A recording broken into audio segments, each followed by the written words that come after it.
Selamat datang Bapak Ibu semua.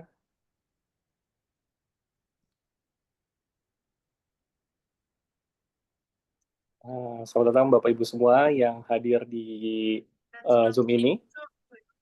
Sembari kita menunggu untuk jam 7.30, mohon Bapak Ibu semua boleh tuliskan nama dan juga asalnya, domisili dari mana, dituliskan di grup chat, dan kita nanti di jam 7.30 kita akan mulai. Jadi Bapak Ibu semua bisa ceritakan juga misalnya dari komunitas apa, apakah nanti dari The Entrepreneur Society atau dari FWA, Bapak Ibu semua boleh tuliskan di kolom chat pada saat ini supaya kita bisa kenalan satu sama lain. Terima kasih Bapak Ibu. Kita tunggu sampai 7.30 kita lihat satu video dari Financial Wisdom Academy.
Oke, terima kasih Bapak Ibu semua. Selamat malam sekali lagi. Perkenalkan saya Varian dari tim FWA atau Financial Wisdom Academy. Pada malam ini saya akan memandu Bapak Ibu semua untuk berkegiatan pada hari ini dengan judul temanya ini ya Bapak Ibu ya, Entrepreneur and Financial Talk, peluang dan tantangan menjadi entrepreneurs di era digital. Jadi bagi Bapak Ibu yang tadi baru join, silakan boleh berkenalan. Saya lihat di sini sudah ada beberapa nama. Selamat datang Ibu Natali dari Jakarta Utara, lalu ada Bapak Eleos, lalu ada juga dari Bapak Madi asal Sidoarjo. Bagi Bapak Ibu, boleh tuliskan di kolom chat jika ingin berkenalan satu sama lain juga boleh untuk tuliskannya.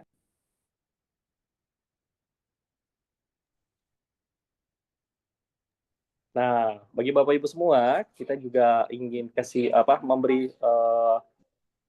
kesempatan bagi Bapak Ibu untuk kita beberapa roles yang perlu kita lakukan. Jadi yang pertama tentunya seperti biasa kalau Bapak Ibu mengikuti kegiatan webinar-webinar pada umumnya, mohon untuk boleh menyalakan kamera. Jadi bagi Bapak Ibu yang hadir di sini, supaya kita bisa berinteraksi terutama dengan para narasumber kita, karena kedua narasumber kita ini juga sifatnya adalah interaktif. Jadi bagi Bapak Ibu, nanti kita akan memberikan ruang yang besar terhadap Bapak Ibu yang mau menggunakan raise hand, terutama ingin bertanya secara langsung. Jadi Bapak Ibu tidak perlu menunggu sampai akhir. Kalau Bapak Ibu ingin bertanya di tengah-tengah juga dipersilakan. Nah, dan saya juga persilakan bagi Bapak Ibu untuk menuliskan di kolom chat pertanyaan. Silakan nanti boleh disampaikan bagi Bapak Ibu ya. Dan terutama bagi Bapak Ibu yang sudah masuk ke dalam WhatsApp group, boleh menggunakan virtual background yang sudah tim kami sediakan. Jadi ini saya ulang lagi beberapa rules dari webinar ini. Bagaimana Bapak Ibu boleh menyalakan dan mematikan keadaan suara dengan di-mute atau di-unmute, dan tentu gunakan virtual background, lalu bisa nyalakan kamera secara berlangsung, dan boleh menggunakan rename bagi Bapak Ibu yang dalam format misalnya Riri, Spasi Jakarta. Dan tentunya Bapak Ibu boleh aktif di kolom chat dan bisa menggunakan raise hand ketika Bapak Ibu di tengah-tengah sesi ingin bertanya secara dalam mata sesi berlangsung. Nah, bagi Bapak Ibu yang baru kenal ataupun baru tahu datang pada kegiatan webinar kali ini perkenalkan kami adalah FWA, Financial Wisdom Academy. Jadi kami ini adalah merupakan lembaga pelatihan yang memang platform untuk bagi Bapak Ibu yang tertarik di dalam dunia edukasi finansial secara holistik keseluruhan yang berkaitan dengan emotional intelligence dan juga psikologi aspek. Makanya salah satu 6 area dari keuangan sendiri itu adalah ngomong investasi. Nah, terutama bagi Bapak Ibu yang di sini menjadi jiwa-jiwanya seorang pengusaha ataupun sudah terjun, tentunya Bapak Ibu perlu mempelajari bagaimana mengelola keuangan. Nah, nanti kita akan bahas di sini. Nah, jadi kalau ngomongin pelayanan kita apa saja, jadi ada 4 hal. Ada financial wisdom, jadi ada financial tapi ada wisdom gitu. Ini menarik banget. Biasanya ngomongin tentang financial freedom, financial literasi. Nah, ini ngomongin financial wisdom. Lalu ada emotional intelligence, komunikasi coaching, dan self-healing dan mindfulness. Nah, kalau dilihat, ini beberapa program yang biasanya kami sajikan, dan baru kemarin juga kami bersama Bank Jawa Barat, kita mengikuti kegiatan itu namanya spiritual motivation. Nah, bagaimana Bapak Ibu jika ingin instansinya atau pengen mengenal lebih dalam tentang financial wisdom, ini sangat menarik dikupas. Dan kegiatan signature kami atau khasan kami memiliki program yang namanya retret finansial. Nah, ini yang menarik. Biasanya kan Bapak Prabowo, Presiden kita menggunakan retret untuk para kepala daerahnya gitu ya. Nah, ini kami juga ada retret finansial khusus bagi Bapak Ibu yang mendalami berkaitan dengan finansial dengan 6 area keuangan, dari cash flow, kemudian ngomongin juga tentang investasi, proteksi, hingga sampai ahli waris. Nah, itu menarik sekali Bapak Ibu akan dibahas di sini. Dan tentunya berkaitan emotional intelligence, kami juga memberikan edukasi, lalu ada juga communication dan coaching, dan terakhir adalah self-healing dan mindfulness. Jadi 4 lain ini yang kami berikan bagi Bapak Ibu yang tertarik, terutama Bapak Ibu di sini yang merupakan seorang entrepreneur atau seorang pebisnis. Dan tentunya founder dari Financial Wisdom Academy adalah salah satu narasumber kita, Ibu Dayanti Sudiro, yang merupakan salah satu member dari The Entrepreneur Society sendiri. Dan tentunya pada saat ini kami juga baru meluncurkan buku yang kita judulnya adalah Financial Wisdom with Emotional Intelligence, dan kita baru launching di besok. Jadi Bapak Ibu yang terundang, kami ada kegiatan launchingnya besok di Bokarika, itu di daerah Jakarta Pusat. Dan bagi Bapak Ibu, kita mempunyai harga resminya segini, tetapi per hari ini kita bisa memberikan harganya spesial khusus seperti ini. Dan bagi Bapak Ibu nanti yang tertarik dengan mendapatkan harga seperti ini, kesempatannya Bapak Ibu silakan boleh follow Instagram kami. Di sini ada 2 akun Instagram, komunitas dari pengusaha.tes dan juga financialwisdom.aca atau akademi. Nah, Bapak Ibu nanti caranya silakan kesempatan emas ini, silakan buka akun Instagram kami lalu lihat postingan yang seperti di screenshot ini. Nah, nanti Bapak Ibu boleh berikan komentarnya, mau bukunya Kakak. Nah, jadi bagi Bapak Ibu yang tertarik, silakan dengan kesempatan harga normal 145 lalu menjadi 110 malam ini, Bapak Ibu nanti dapatkan harga spesialnya dengan cara hanya berikan komentar di postingan ini. Nanti boleh dibantu oleh tim kami, Pak Dwi, untuk di copy paste di dalam kolom chat. Jadi Bapak Ibu tinggal klik saja supaya Bapak Ibu bisa mendapatkan kesempatan. Nah, itu ya sudah dituliskan di kolom chat. Nanti Bapak Ibu kita hanya untuk 2 orang tercepat saja untuk mendapatkan harga spesial tadi. Seperti itu ya. Kalau Bapak Ibu ada yang tertarik, boleh berikan jempolnya di dalam emoticon di virtual Zoom ini. Nanti kita akan menunggu dan akan dihubungi oleh tim dari FWA sendiri. Dan tentunya Bapak Ibu semua, bahwa hari ini sekali lagi adalah menjadi kita belajar, kita memberikan inspirasi, peluang dan tantangan menjadi entrepreneur di era digital dengan narasumber Clemens Raharja, founder dan CEO dari The Entrepreneur Society, dan juga narasumber kedua kita adalah Ibu Idayanti Sudiro atau Ibu Oki, merupakan founder dari Financial Wisdom dan Holistic Living Academy. Mari kita sambut Ibu Oki. Kita berikan tepuk tangan virtual buat Ibu Oki. Silakan Ibu Oki. Oke, terima kasih Kak Varian ya. Terima kasih banyak tadi udah buka ya. Teman-teman semuanya, terima kasih juga atas kehadirannya di pada sore hari ini ya. Senang sekali. Paling tidak kita udah menambah teman ya, Bapak Ibu dan teman-teman semuanya. Dengan kita berada di sini, kita bisa saling kenal. Tadi ada beberapa kan ditanyain ya sama Varian dari kota apa ya. Nah, mudah-mudahan kalau kita semua bisa tergabung, Yuk, ada ke dua lobby ya. Di ada ada dua komunitas sebetulnya yang ada di sini ya, yaitu FWA, Financial Wisdom Academy, di mana saya sebagai founder, dan juga The Entrepreneur Society, yang mana uh, Bro Clemens Raharja sebagai founder. Tapi saya juga bagian dari The Entrepreneur Society ini. Jadi kita semua nih sama-sama mempunyai bidang yang berbeda, tetapi semuanya ini merupakan satu apa ya, yang bisa saling menguatkan ya. Seperti misalnya di finansial, tentu saja kita sangat berhubungan ketika kita menjadi seorang entrepreneur. Nah, tidak berlama-lama di Kak Varian, saya ingin mengundang Kak Clemens-nya ya. Bisa tolong di spotlight, saya nggak kelihatan. Halo, Ah, Pak Dwi. Kak Clemens, nah ini dia. Saya apa cari-cari kabar? dari tadi. Apa kabar? Wah, kita Baik, nih nih. kayaknya Sekali. biru-biru ya. Kita nggak pakai biru. Biru-biru kita ya. Nggak Pas banget nih janjian hari ini. loh. Hmm. Semoga jadi berkat sesinya hari ini ya buat teman-teman semua ya. Iya, jadi Kak Clemens, kita kan akan ngobrol soal entrepreneur, peluang di masa ya yang gimana ya, kalau ngomong IHSG juga sekarang nih lagi drop-dropnya gitu ya, dan kemudian kebijakan-kebijakan baru dan sebagainya dan sebagainya. Nah, ini kita kesempatan di sini untuk bisa melihat walaupun di situasi apapun tetap ada peluang. Bener nggak Kak Clemens? Betul sekali. Ya, jadi kita akan melihat itu dan kesempatan itu dan peluang itu tidak hanya ada di kita berdua nih, tapi kalau teman-teman bisa tergabung, baik itu di MWA atau di Entrepreneur Society, itu kita juga akan bisa saling memberikan peluang satu sama lain. Nah, itulah gunanya komunitas. Ya, nah, Setuju? Jadi saya langsung sharing aja nih ya teman-teman ya. Oke, selamat malam.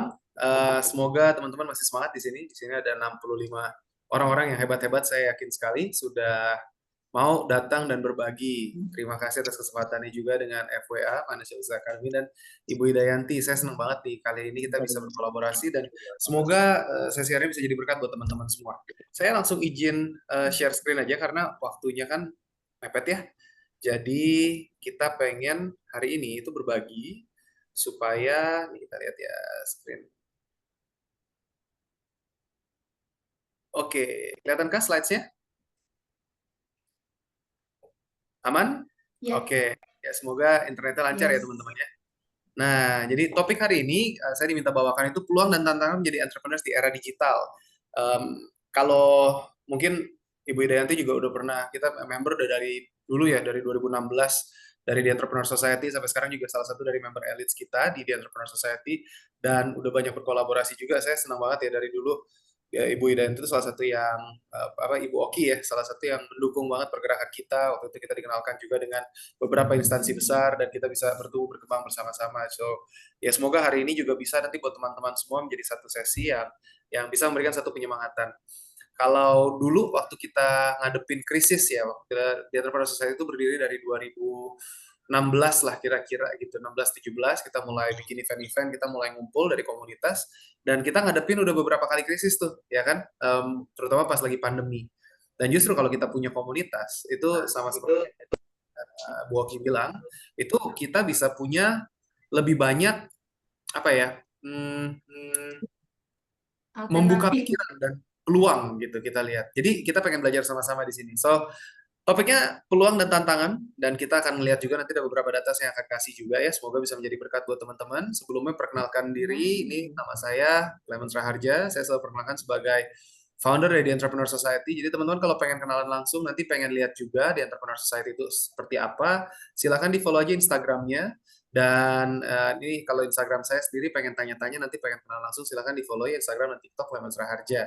Dan ini kalau dulu nih kita mulai ngumpulnya tuh dari sini. Kalau kita bisa lihatnya ada mungkin salah satu dari foto Bu Oki di awal-awal nih kita mesti dari kafe ke kafe ngumpul ya sampai akhirnya kita bisa menjadi sebuah komunitas yang besar menciptakan dampak. Awalnya tujuannya tuh cuma tempat buat kita sesama pengusaha itu saling curhat, ngumpul dan bisa tukar pikiran. Dan bukan cuma gibah dan bukan cuma untuk istilahnya apa ya ngegosip, tapi tujuannya tuh supaya kita bisa gali pikiran dan kita temukan. Dan memang kalau kita bersatu, ini kita ngeliat nih pertumbuhan perkembangannya. Jadi dulu kita nulis buku juga di tahun 2019 dan ini sudah dijual dulu dari kantor kita yang kecil ya. Kita cuma kantor muat 2 orang seperti ini karena pergerakan ini secara sosial.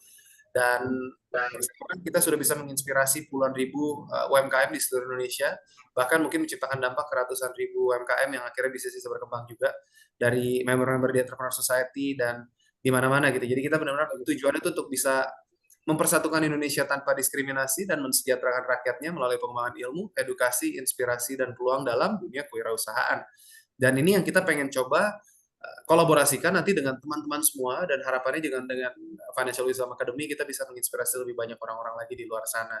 Buat teman-teman yang pengen tahu pergerakan kita, please silakan tinggal di follow aja di komunitas pengusaha.tes ya. Dan ini juga ada satu, kita kan udah mulai dari divisi media kita dan publikasi ya, itu kita banyak mengangkat teman-teman para member elites itu di podcast dan itu teman-teman bisa lihat di YouTube channel kita. Memang ini masih kita lagi dalam proses untuk growing ya, sekarang baru sekitar 1.600-an subscriber, tapi harapannya dengan dukungan teman-teman nanti dan di sini pun teman-teman juga bisa mendapatkan banyak sekali insight, kisah, perjuangan dari teman-teman. Jadi kalau ngeliat di setiap krisis itu pasti ada peluang. Itu adalah kalimat yang saya selalu ucapkan buat semua orang yang ada di The Entrepreneur Society dan semua panggung atau semua komunitas yang saya pernah berbagi di sana maupun di korporasi dan dimanapun juga. Karena apa? Kalau kita bisa punya teman-teman yang punya satu vibrasi positif, itu akan jauh lebih banyak dan lebih mudah buat kita untuk bisa mencari peluang tersebut.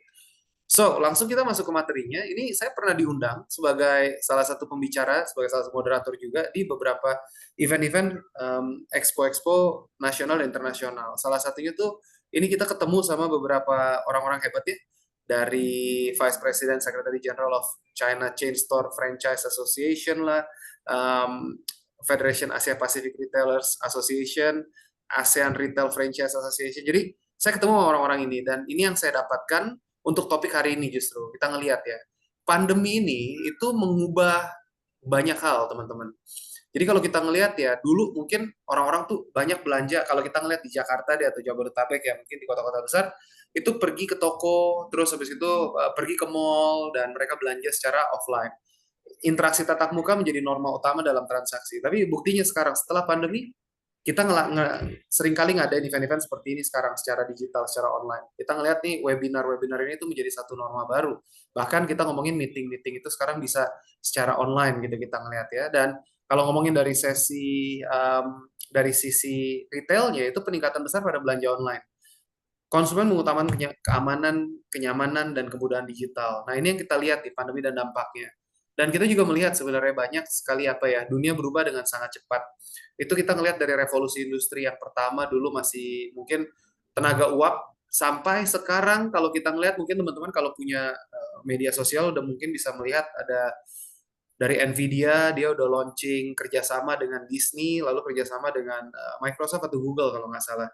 Akhirnya mereka udah bisa bikin robot yang self-aware pertama, bukan self-aware lah, mereka masih pakai artificial intelligence, masih bisa menerima komen, tapi mereka bisa bergerak sekarang, bisa belanja, dan sekarang fitur-fitur robotik itu udah jauh lebih canggih.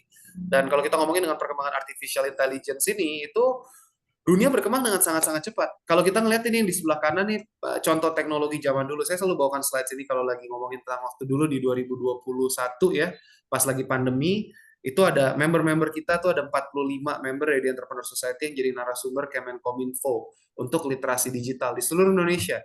Dan ini slide yang saya bawakan juga untuk bisa apa ya, menunjukkan bahwa dunia itu berubah dengan sangat cepat.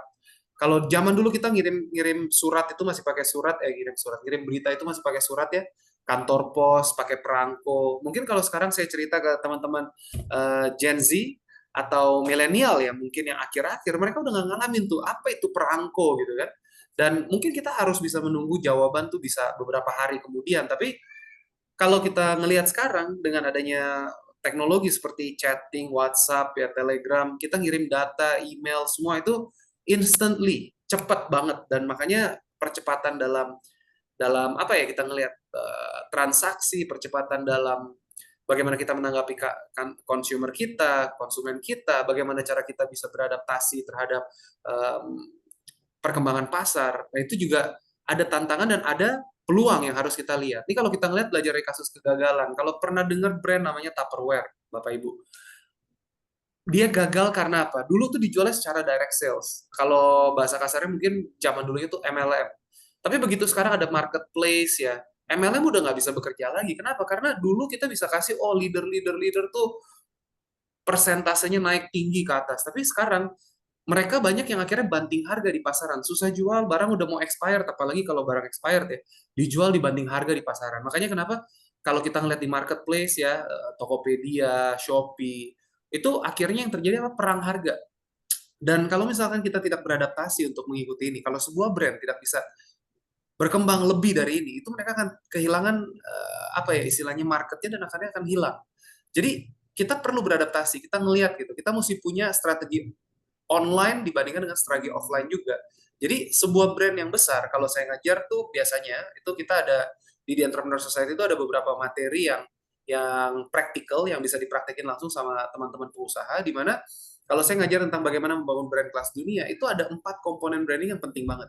Tapi saya nggak bisa bahas di sini karena waktunya kan singkat ya. Jadi saya pengen teman-teman tuh bisa dapat mungkin asah pola pikir bahwa kita ngelihat ya dunia sedang berubah dengan sangat cepat. Jadi kita harus bisa mengikuti gitu loh, beradaptasi dengan perubahan tersebut. Ini kalau kita ngeliat lagi contoh bisnis jamu legendaris ya, bangkrut gitu. Ini kalau kita ngelihat data itu real, 74 perusahaan Indonesia itu ketika pandemi mereka semua dipaksa untuk transisi dari offline ke online, atau minimal bukan hilang semua offline ya, tapi mereka harus bisa mulai ke digitalisasi.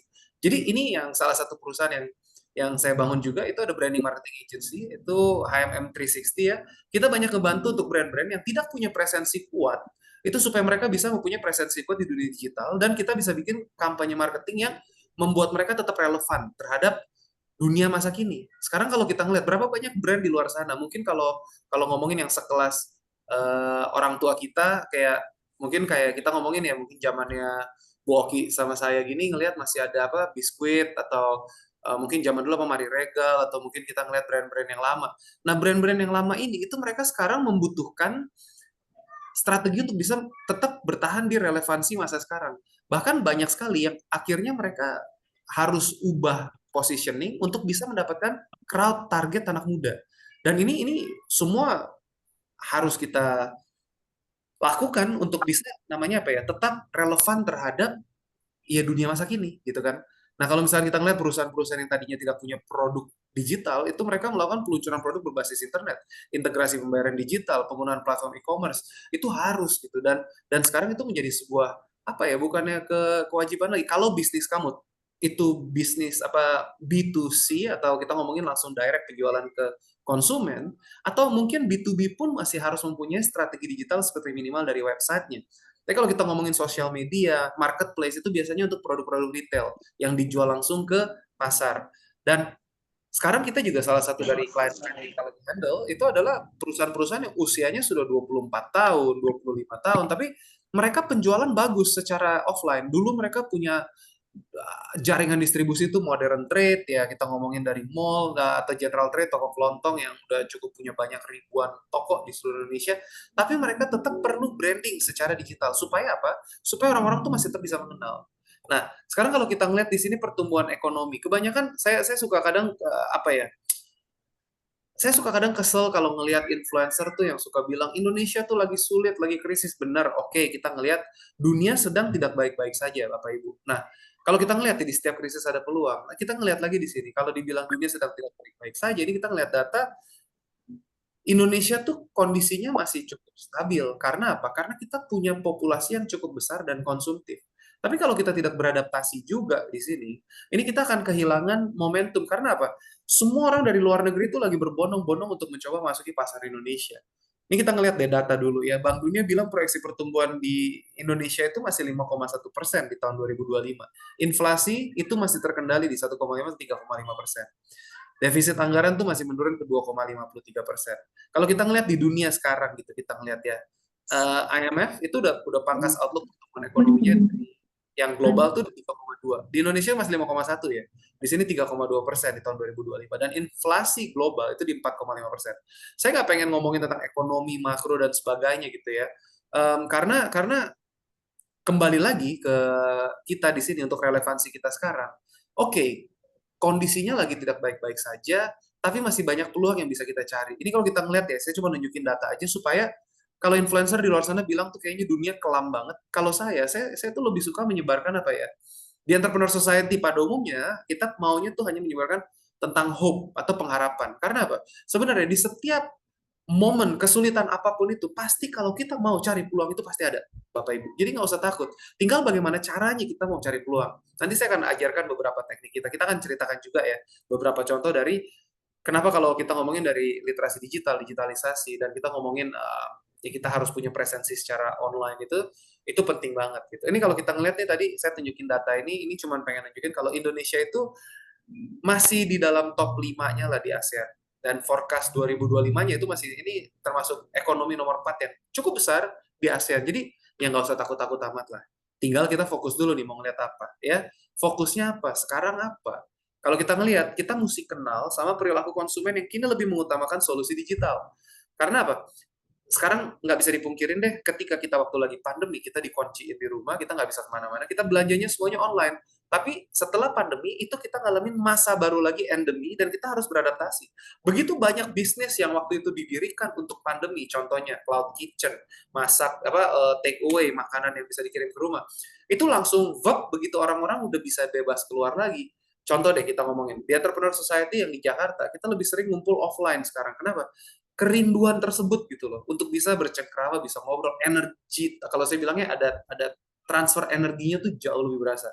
Kalau kita ngomongin secara digital seperti ini, mungkin teman-teman nggak bisa merasakan esensi fullnya, semangatnya, dan mungkin manfaat dan sebagainya gitu kita ngeliat. Tapi mungkin teman-teman bisa nanti nggak konsen di rumah sambil nanti lagi dengerin saya ngomong cuap-cuap, teman-teman lagi mungkin ngerjain hal yang lain, akhirnya nggak bisa mendapatkan full extent. Kalau kita ngomongin dari event offline itu jauh lebih intens kita ngelihat. Ya ini salah satu contohnya. Tapi kita bisa menggunakan digitalisasi ini untuk menjangkau pasar yang lebih luas. Karena apa? Karena pada dasarnya dengan adanya perkembangan teknologi seperti ini, kalau kita punya satu warung, satu toko, tadinya kita cuma punya mungkin cakupan pasar kita itu cuma 2 km sampai 5 km radiusnya, karena orang maunya yang dekat. Kita bisa mengembangkan ini jadi jauh lebih luas lagi dengan perkembangan teknologi.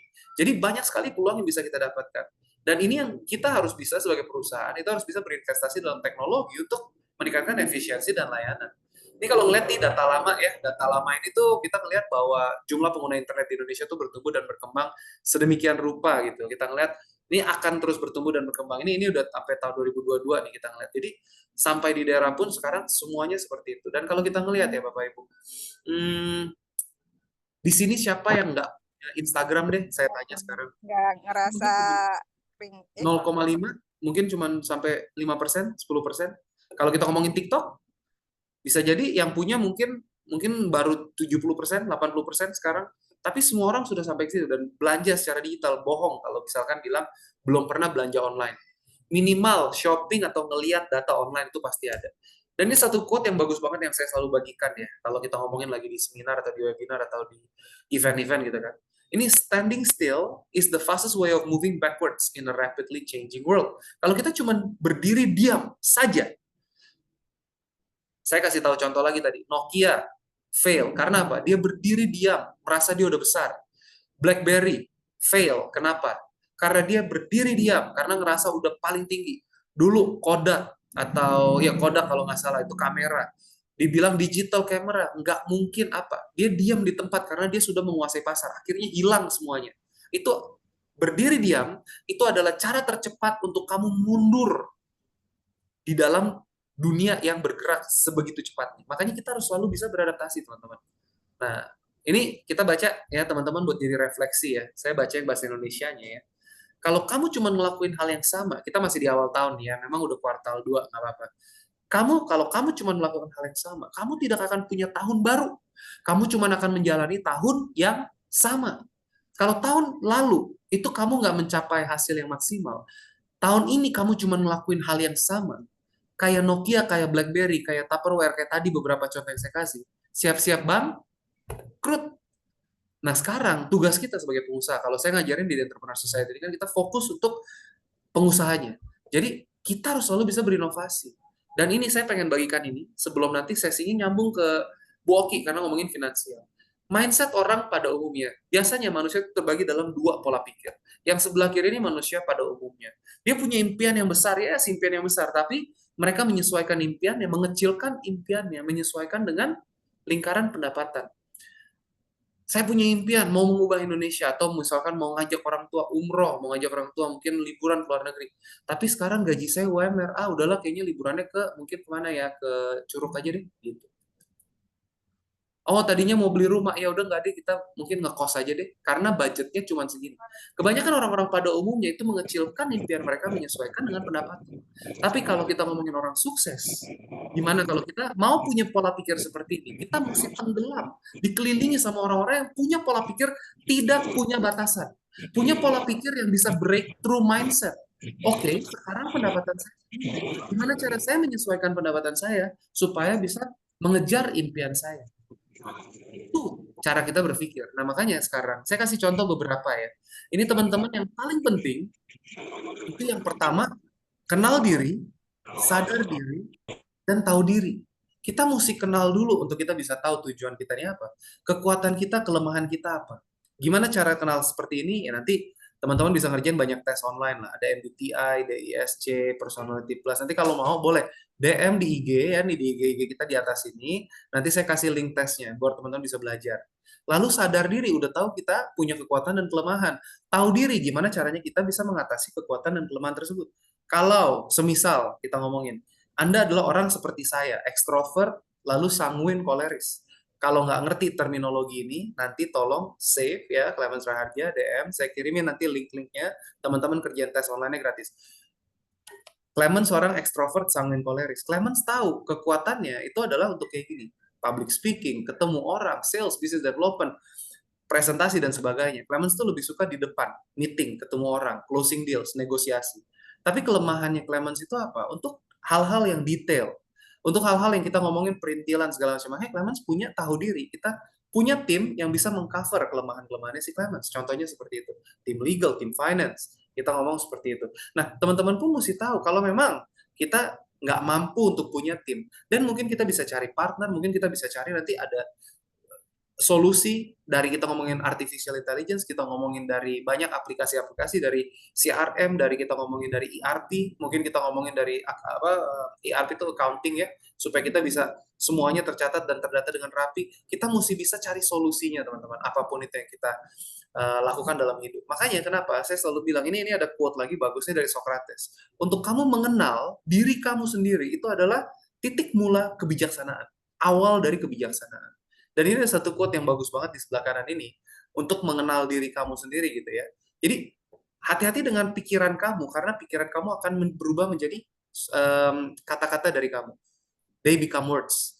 Pilih kata-kata kamu, karena kalau kamu ngomong yang negatif terus, itu nanti akan menjadi action, tindakan. Nah, kalau kita ngomongin pahami tindakan kamu, karena tindakan kamu ini akan menjadi kebiasaan. Dan kalau kamu tidak mempelajari kebiasaan kamu, itu akan menjadi karakter kamu. Kalau kamu tidak develop karakter kamu, nanti karakter kamu ini akan menjadi nasib dari kamu. Jadi kita semua tuh bisa mengubah hidup kita, nasib kita, asal kita mau. Benar-benar mengubah dari apa? Dari asal pola pikirnya dulu, teman-teman. Kenal diri, itu yang saya bilang.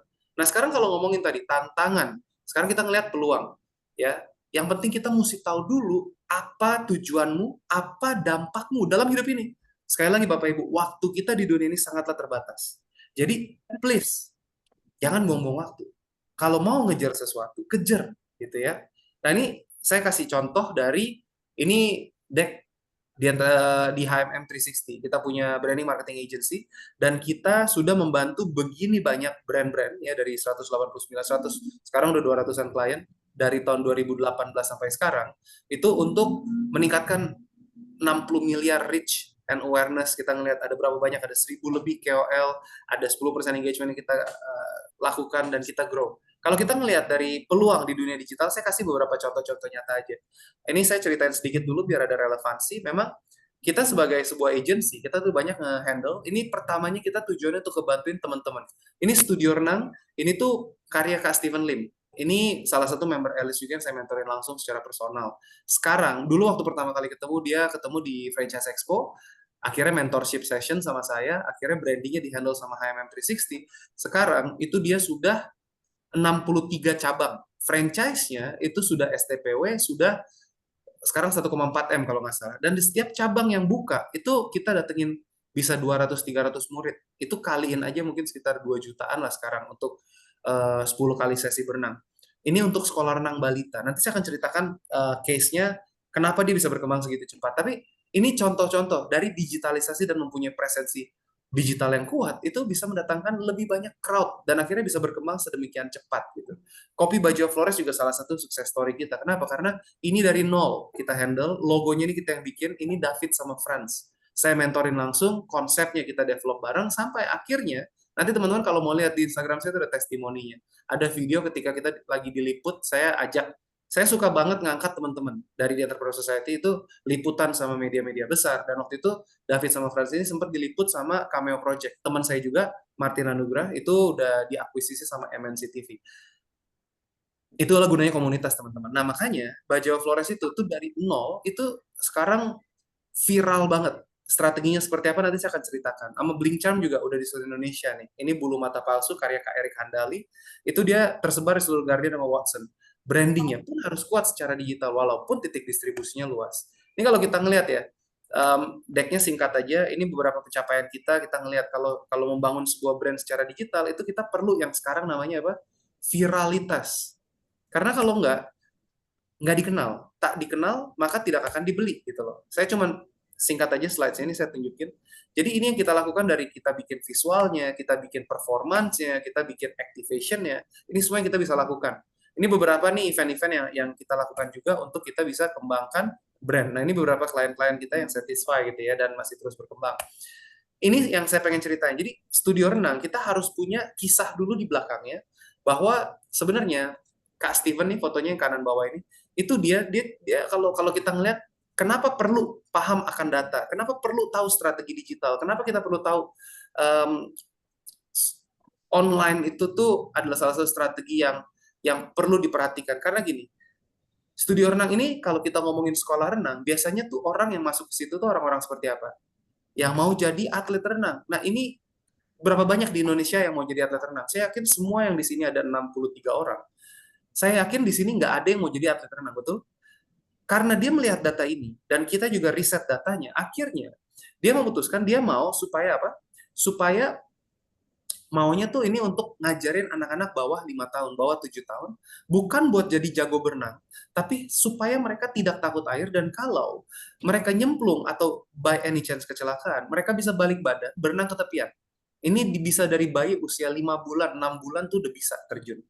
Dan ini dibuktikan dari anaknya Kak Steven sendiri, dari 6 bulan udah belajar berenang. Karena apa?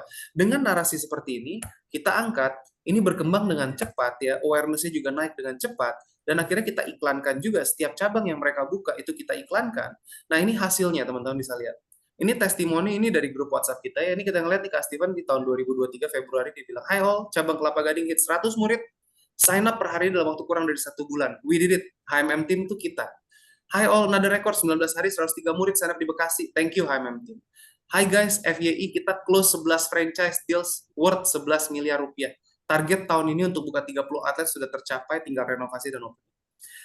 Digitalisasi itu penting, teman-teman. Peluangnya, kamu tuh bisa mencapai pasar yang jauh lebih luas.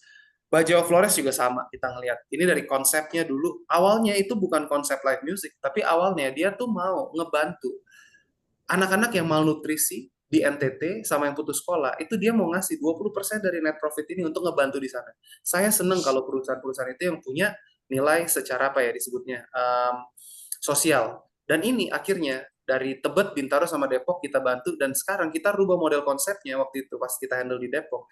Itu jadi Holy Wings versi halal pertama di Indonesia. Ini kalau kita ngelihat seperti ini sampai viral. Nah, itu yang kita ajarkan, yang itu yang kita lakukan juga secara dampak nyatanya. Jadi, di Entrepreneur Society itu ngajar nih kurikulum dasarnya, teman-teman ya, karena waktu saya cuma tinggal mungkin 2 menit atau 3 menit lagi, saya percepat. 4 esensi kewirausahaan, 6 kelas tahapan pengusaha, dan 8 core inti. Kalau tadi dibilang, gimana cara carinya? 4 esensi ini pakem, teman-teman boleh screenshot, boleh save, saya selalu bagikan ini kemana-mana. Yang pertama tuh mindsetnya, peluang tuh ada di mana-mana. Mau lagi krisis kek, mau lagi enggak kek, mau apapun itu pasti ada peluang. Tinggal cara carinya Kak Clemens gimana. Esensi kedua ini yang paling penting, catat. Fokus untuk bantu orang lain terlebih dahulu. Rezekinya akan datang kemudian. Lalu yang ketiga, teknisnya apa? Kamu bisa jual barang orang lain terlebih dahulu. Mau barang, mau jasa, ya produk orang lain dulu, sampai kamu bisa ciptakan produk kamu sendiri. Reseller, dropshipper. Sekarang teknologi berkembang. Teman-teman bikin konten di rumah aja, udah bisa bikin duit, bener nggak? Jadi afiliator. Jadi mau bingung cari peluangnya seperti apa? Ini dengan teknologi. Dengan adanya seperti ini, kita bisa cari duit di mana-mana. Yang keempat, modal itu penting, tapi bukan suatu keharusan. Saya bisa ceritain ini panjang, cuman karena waktu saya cuma sampai jam 8.15 ya, 20.15. Jadi saya percepat aja. Ini ada 6 kelas tahapan, setiap pengusaha akan ngalamin ini teman-teman. Dan ini kita di Entrepreneur Society itu justru mengajarkan supaya teman-teman bisa naik kelas. Dari yang kelas 1 belajar itu omsetnya belum stabil, sampai kelas 6 terbang. Itu dimana kalian tuh bisa jadi kayak tadi, Kak Steven sudah franchise, merger, acquisition, ngomongin IPO, perusahaan terbuka, dan yang lain-lain. Untuk naik ini, itu ada 8 core yang perlu kuat. 8 core ini, kalau kamu mau naik ke kelas 6, ini 8 core yang harus benar-benar kuat di perusahaan kamu. So, ini yang kita bagikan. Semoga teman-teman bisa dapat sesuatu hari ini ya. Dan kalau emang nanti pengen belajar lebih lanjut, please feel free, come and join us, bergabung bersama kami. Kita banyak kelas-kelas seperti ini, ya nanti teman-teman bisa kenalan langsung, ada award, gala dinner, ya kita ngeliat. Di sini juga ada beberapa teman-teman kita, dan kita ada mastermind class. Dan ini tanggal 27 ini, nanti mungkin ada posternya di sini saya siapkan. Itu ada event khusus buat para member elites. Itu kita pertemukan, saya janjikan saya pertemukan dengan orang-orang yang hebat-hebat dan yang bisa benar-benar jadi sumber inspirasi dan bisa bertumbuh dan berkembang. So, saya undang teman-teman, silahkan bergabung. Ini membership-nya secara sosial, sekali bayar seumur hidup, dan ada lagi kita juga sebenarnya kalau cuma mau masuk ke grup WhatsApp-nya aja sebagai komunitasnya, itu grupnya gratis dan saya akan kirimkan link-nya. Tapi semoga teman-teman bisa ikut turut gabung ya, dan bisa jadi perpanjangan tangan berkat Tuhan bagi sesama. Sekali lagi, ini quote yang saya selalu bagikan ya buat teman-teman semua. Sukses itu tidak dihitung dari seberapa tinggi kamu bisa memanjat, tapi seberapa banyak orang-orang yang bisa kamu ajak untuk naik bareng-bareng sama kamu. Kalau mau, silakan di screenshot nanti ini di scan. Ini linknya ya teman-teman. Waktu kita di dunia sangatlah pendek. Dan ini yang tadi saya janjikan, ini nanti tanggal 27 ini khusus para member elites. Ini ketemu dengan Kak Edi Sulistyo, itu foundernya dari Locket.com. Kisahnya dia juga amazing banget, dan bagaimana kita ngelihat dia bisa dari yang udah kita ngomongin sukses terus mau jatuh, terlebih dulu mesti bisa ngebangkit lagi, dan akhirnya bisa bangun sesuatu yang bisa menjadi kebanggaan buat Indonesia. Dan ini nanti akan hari Jumat depan ya, hari Kamis depan tanggal 27 Maret. Sebagai penutup, saya pengen share satu video, dan ini terakhir dari saya. Semoga ini bisa menjadi berkat dan rema buat teman-teman ya. Dan nanti habis gini kita bisa dengarkan untuk ngomongin keuangan itu seperti apa sama Bu Oki. Kalau kita di The Entrepreneur Society nyebutnya kakak semua, jadi sama kakak Oki. Silakan kita. Bersinarlah dengan cahayamu sendiri. Ketika kita menyadari bahwa waktu kita di dunia ini sangatlah terbatas, maka kita juga bisa menghargai setiap momen yang kita lalui di dalam hidup. Terkadang kita masih terikat oleh rantai yang tidak terlihat. Dari membandingkan diri dengan orang lain, sampai berusaha untuk diterima oleh standar masyarakat. Kebebasan dan kemerdekaan di dalam hidup yang sesungguhnya adalah ketika kita tidak lagi dihantui oleh pandangan orang lain. Ketika kita bisa terbebas dari persepsi publik untuk hanyalah menjadi sebuah batasan standar, akan tetapi bisa bersinar, melakukan pencapaian sesuai dengan talenta yang sudah diberikan Tuhan. Bersinarlah yang terang, wahai sahabat. Bersinarlah dengan cahayamu sendiri. bersinar dengan cahayamu sendiri, teman-teman. Semangat terus, semoga jadi berkat. Silakan, saya kembalikan kepada Oke, Kak Clemens, jangan keluar dulu, kita ngobrol-ngobrol dulu ya, berdua nih. Kak, tadi kan sudah banyak nih yang apa namanya, sebentar ya, saya add spotlight, oke. Tadi sudah banyak yang disampaikan, cuman kan mungkin Kak Clemens tuh dikejar-kejar gitu ya, gitu. Takutnya juga orang-orang tuh dengernya kayaknya, apa namanya, mungkin ada yang mau ditanyain, atau ada yang mau belajar lebih lanjut. Nah, jangan khawatir ya, karena acara-acara dari TES ini sendiri juga cukup banyak ya. Dan salah satunya juga ada apa namanya? Yang kemarin saya datang itu kita bawa makanan sendiri-sendiri ya, kemudian kita kumpul bareng. berkenalan. Betul, potluck networking. Iya, ya. Dan kita akan berkenalan dengan banyak orang. Ini pengalaman saya sendiri. Saya juga berkenalan langsung dengan beberapa orang dan di situ kita bisa saling mengerti satu sama lain. Juga kita bisa sharing sesuatu, orang lain pun juga bisa belajar sesuatu. Jadi sekali lagi kita berdua itu sama-sama ada ya. Jadi nggak usah khawatir karena kita tidak berbeda. Saya ada di Entrepreneur Society, Kak Clemens juga kita juga pasti ya. Siap. Yang sudah dengar langsung follow Kak Clemens. Oke, ya kita akan ngobrol tentang finansial ya. Nah Terima teman-teman, kasih. banyak sekali tentang kita ngomong tentang uang ya, ingin punya uang lebih gitu. Biasanya paling banyak ditanya gimana caranya untuk dapetin cuan. Gimana caranya investasi lebih cepat baliknya atau mau dapetin returnnya juga yang tinggi. Pastinya resikonya juga tinggi. Ya, tapi nggak banyak yang benar-benar ngeliatin gimana sih sebetulnya keuangan kita. Nah, ini sangat penting teman-teman. Ya, jadi di sini saya juga nggak berlama-lama, saya akan share, tapi lembaran saya cuma sedikit, nggak terlalu banyak ya. Jadi kita akan lihat sedikit di sini. Sudah terlihatkah? Belum. Belum, Bu. Oh, belum ya. Bentar.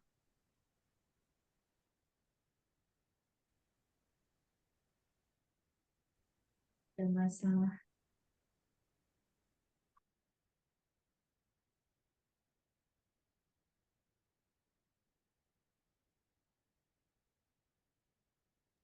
Sudah.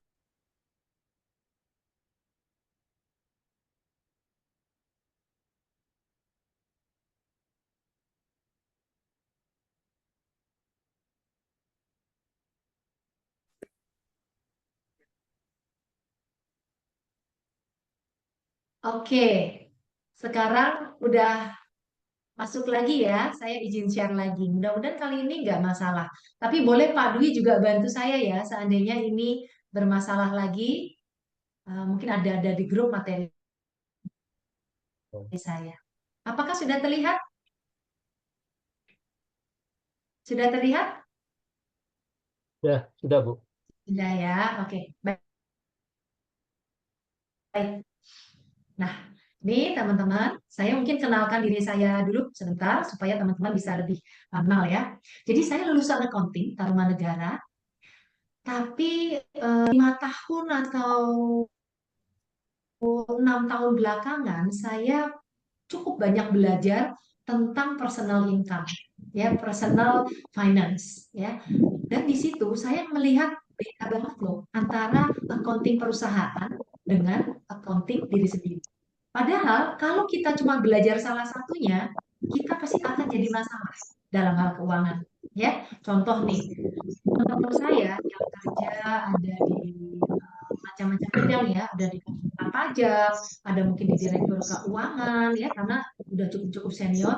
Tapi ketika saya ajak ngobrol tentang personal finance, nggak semua orang memahami dan nggak semua orang melakukan. Nah, saya di sini tadi kalau teman-teman ingat Kak Varian ya menawarkan tentang buku Financial Wisdom itu lebih ke arah personal finance-nya ya. Dan untuk itu saya sudah belajar CFP, AWP, UFA, ya semuanya berhubungan dengan finance. Dan jangan dikatakan gini, oh ini CFP ya, ini agen asuransi ya, gitu ya. Kadang-kadang karena terlalu banyak yang melihat bahwa oh kalau CFP itu agen asuransi, maka hanya terbatas pada ngomong asuransi. Nah, ini enggak ya, teman-teman. Jadi benar-benar di sini kita akan ngomong bagaimana keuangan kita pribadi. Dan 20 tahun lebih itu saya ada di kesehatan holistik. Jadi saya juga belajar coaching, saya juga belajar emotional intelligence, juga belajar bagaimana kebahagiaan itu didapat dari diri sendiri. Itulah yang saya gabungkan ke pembelajaran-pembelajaran, training-training saya, coaching-coaching saya. Jadi saya tidak hanya menggabungkan antara finance dengan emotional intelligence, tapi juga dengan energi diri, dengan hal-hal lain yang sudah saya pelajari jauh-jauh sebelumnya. Nah, kita sekarang lihat ya. Kita lagi lahir, ketika lahir pertama kali, nih bayi ya, kemudian akhirnya kita meninggal. Semua orang pasti akan mengalami ini, benar nggak? Ya. Dan biasanya kita akan punya mimpi suatu hal yang berkaitan dengan tujuan dari keuangan pribadi kita atau tujuan hidup duniawi kita. Benar nggak? Ya. Nah, coba boleh tolong di kolom chat kalau kita ngomong soal tujuan hidup duniawimu atau tujuan keuanganmu, kira-kira tuh apa aja sih? Ya, kita pengen lihat, pengen tahu teman-teman itu kepikirannya kalau salah satunya kan tadi lewat entrepreneurship, ya, lewat kemudian kita juga mahir digital. Tapi ujung-ujungnya maunya apa? Nah, coba ya, apakah sudah dijawab di kolom chat?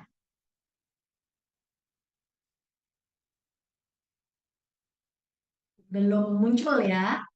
Oke, apakah ada yang mau menjawab secara langsung?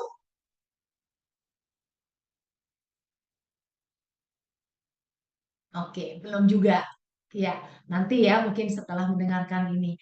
Nah, biasanya ketika kita ngomong tujuan hidup duniawimu, ini biasanya berkaitan dengan kalau kita punya keluarga adalah kita mau menyekolahkan anak sampai sukses, ya. Yang kedua, kita ingin pensiunnya nanti itu juga dalam keadaan yang baik-baik saja. Kita pengennya sekarang ya, kalau beberapa dari teman-teman saya itu kita berada di sandwich generation, teman-teman. Apakah teman-teman juga? Apa itu sandwich generation? Sandwich generation adalah ketika kita harus membiayai diri kita sendiri, membiayai anak kita, keluarga kita, membiayai juga orang tua dari keluarga kita, entah itu adik kakak dan sebagainya, atau saudara-saudara kita. Nah, itulah yang saya ingin teman-teman semua untuk melihat atau melihat ke dalam sebetulnya saya sekarang ini gimana. Dari segi keuangan, kita inginnya kita putuskan sandwich generation dan kita tetap sejahtera sampai nanti tua. Nah, itu ya. Jadi kalau ditanya nih, ini ngomongin apaan sih tentang financial wisdom? Nah, ini salah satunya. Ya. Nah, untuk itu, kita akan lihat satu hal. Siapkah aku? Tadi ketika kita ngomong tentang entrepreneurship, ini juga berkaitan dengan mindset. Kalau kita mau jadi entrepreneur, mindsetnya gimana? Tapi di dalam sana bukan hanya mindset, emosinya gimana? Nah, kenali emosi sebelum kita masuk lebih dalam. Termasuk tadi seperti Kak Clemens kan mengatakan ya, macam-macam dari elites yang sudah cukup berhasil, salah satunya studio renang, mungkin nanti ada juga yang F&B dan sebagainya. Ini berkaitan dengan kita cukup cocok gak di dalam bidang itu. Nah, ada mindset, ada emosi, dan ada mental. Siapkah aku? Ya, jadi siapa tahu nih teman-teman yang ada di sini semuanya kan ingin belajar sesuatu ya dari Kak Clemens ya. Tapi sebelum itu kita harus sadari ini. Dan ini nanti yang akan kita bawa nih Kak Clemens sama saya, kita ada rencana untuk membuat sebuah workshop singkat ya sekitar 6 sampai 7 jam. Waktunya nanti akan di-share entah itu di eh, FWA ataupun juga di The Entrepreneur Society. Kemudian yang kedua, penting banget untuk mengetahui posisi keuangan Anda saat ini. Kalau di antara teman-teman semuanya saat ini sudah ada yang menjadi entrepreneur, coba sih lihat sungguh-sungguh, jangan cuma maju terus gitu ya, jangan cuma ngikutin arus. Kita lihat posisi keuangan kita saat ini kayak gimana sih? Ya, dan ada hal yang penting sekali, kita juga memilih partner bisnis yang tepat. Kalau saat ini kita sedang berpartner, cocok nggak kita? Mungkin itu boleh dievaluasi. Kalau saat ini kita tidak sedang berpartner, kita mau cari partner pelan-pelan, tapi adalah yang ya. Dan kalau berhubungan dengan keuangan, di sini apakah punya dua pembukuan? Jadi penting sekali teman-teman, entah itu di kelas menengah, entah itu masih di kelas yang pemula, kalau kita memang seorang entrepreneur, jangan pernah menyiapkan satu pembukuan untuk diri kita sendiri dan untuk bisnis kita. Karena dengan begini, kita nggak pernah tahu nih, ini sebetulnya untung atau enggak gitu. Ya, mungkin kita lagi beli barang, wah ada uang kita masuk ke sana ya, atau kita kemudian juga sering ngambil, mungkin kadang-kadang beli sesuatu kita ambil juga dari sana. Kemudian kita bilang kok bisnisnya kayaknya uangnya kurang ya, benar nggak ya kurang? Atau jangan-jangan kita suka ngambil? Atau benar nggak ya lebih? Jangan-jangan kita juga pakai uang pribadi, ya. So coba mulai sekarang kalau yang belum segera buat. Dan kalau yang sudah buat, ya syukur ya, berarti sudah. Dan buat anggaran teman-teman. Jangan cuma maju, ya. Seru banget dapat cuan, tapi pembukuan amburadul. Lalu untuk keuangan pribadi, tidak juga dipersiapkan dengan benar. Jadi, ternyata pembukuan itu bukan hanya diperlukan ketika kita berbisnis loh. Di keluarga kita itu penting banget punya pembukuan dan punya anggaran. Jadi kita tidak selalu gali lubang tutup lubang, gali lubang tutup lubang. Mungkin kita perlu sesuatu, kebetulan ada yang bayar utang, ada yang piutang ya, piutangnya dibayar, kemudian kita pakai, kita merasa oke. Nah, ini yang perlu banget buat anggaran. Lalu mengevaluasi secara berkala. Di FWA kita akan sama-sama melihat, kita juga nanti akan kumpul bareng, ngobrol bareng seputar finansial tapinya. Ya, kalau di TES kita akan ngomong gimana nih strategi marketingnya, gimana nih keuangan perusahaannya, gimana cara dapetin dana, gimana cara berhutang meninggikan omset kita, misalnya ya kalau perlu. Tapi kalau di FWA kita keseimbangkan gimana kita.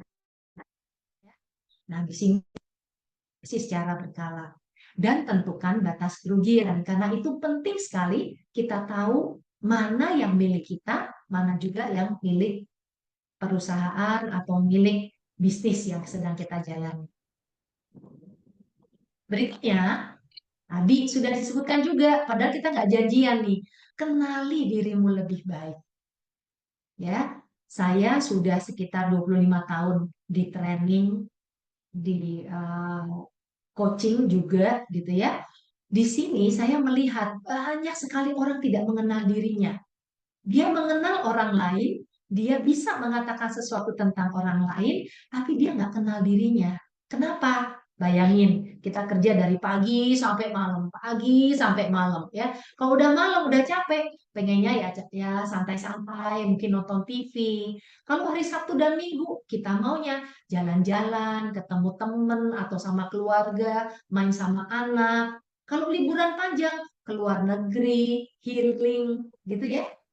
Pernah nggak sih kita punya waktu untuk diam sejenak, tidak sedang berbisnis, sedang kenali diri kita lebih baik, ya. Karena itu adalah kunci untuk sukses, ya.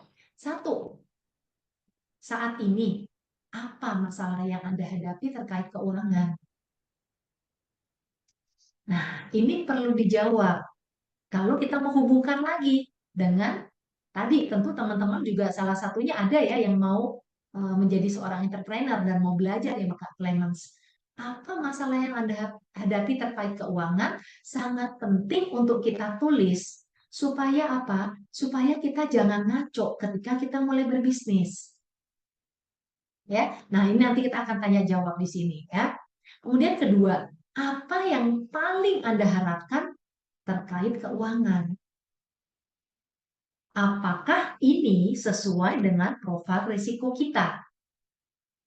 Entah itu kita kalau misalnya ya mau mendapatkan keuangan lebih, kan bisa menjadi entrepreneur, bisa juga investasi. Investasi jadi hanya menyetorkan sejumlah orang, mungkin ikutan aja deh, di Kak Clemens ada perusahaan apa, boleh nggak saya ikutan ya?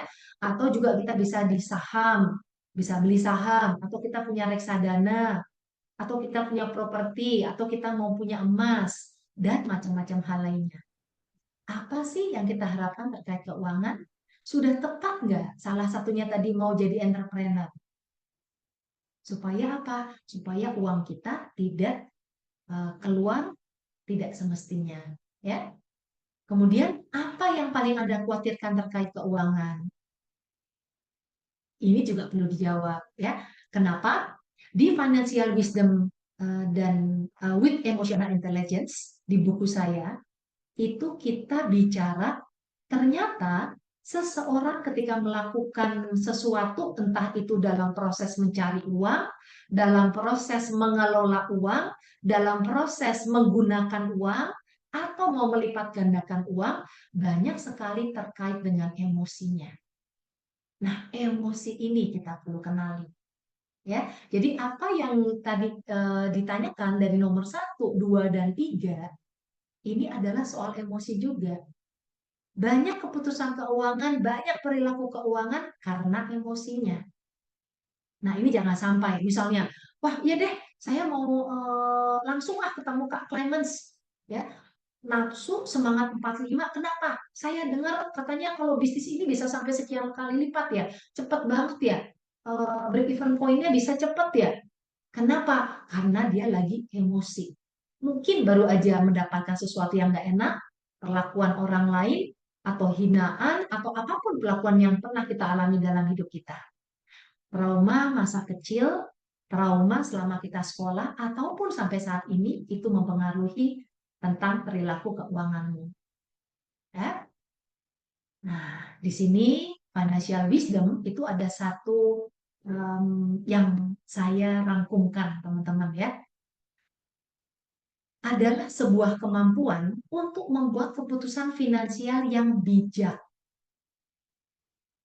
berbasis pengetahuan terkini.